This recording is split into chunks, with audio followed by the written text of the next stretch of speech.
ৰাজ্যত উচ্ছেদ অভিযান চলিবই। মই যেতিয়ালৈকে মুখ্যমন্ত্ৰী থাকো মিয়া মুছলমানৰ লগত মোৰ যুদ্ধ চলি থাকিব। মুখ্যমন্ত্ৰী ডাঙৰীয়া, আপোনাৰ মুখখন হয় বন্ধ কৰক, নহলে অসমৰ মানুহে আপোনাৰ মুখখনত চিলাই দিব লাগিব। আপোনাৰ মুখখনত বেজি লৈ এনেকে চিলাই আপোনাৰ মুখখন বন্ধ কৰি দিব লাগিব। উটকিটা আপোনাৰ সমান থাৰ্ড ক্লাছ, আপোনাৰ সমান ফাল্টু, আপোনাৰ সমান 2 নম্বৰী, আপোনাৰ সমান ক্লাছলেছ, আপোনাৰ নিচিনা একদম মগজু গণ্ডগোল থকা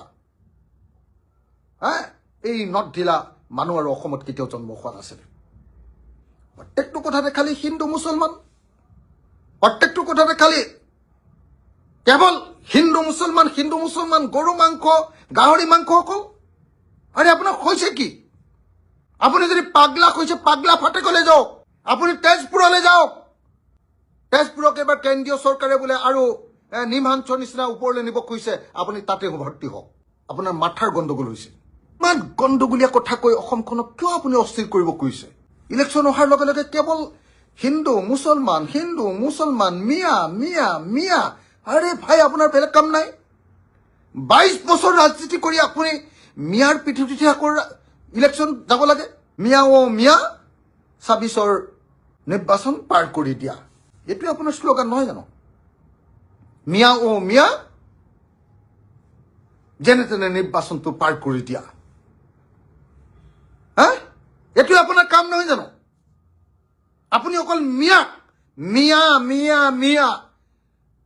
এই যে কথা কৈ আছে, মই যে আপোনাক সুধিছো যে এই মিয়াক আপুনি সকলো মিয়া আৰু সকলো মুছলমানকে আপুনি বিদেশী বুলি কয়, সকলো মুছলমানকে আপুনি বিদেশী বুলি কয়, কিন্তু আপোনাৰ দিনত কেইটা বিদেশী এতিয়ালৈকে খেদোৱা হ'ল? যোৱা 10 বছৰত আপোনাৰ বিজেপি চৰকাৰে সৰ্বানন্দ সোণোৱাল আৰু আপোনাৰ দিনত এতিয়ালৈকে 1676টা বিদেশীহে খেদিব পাৰিছে।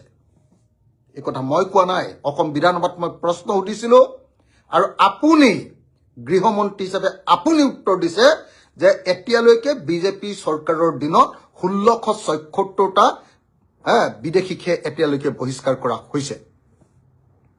আপুনিতো অসমৰ সকলো মুছলমানকে বিদেশী বুলি কয়। অন্ততঃ আপুনি কয় যে 40 লাখ বিদেশী আছে, এনেকে কয়।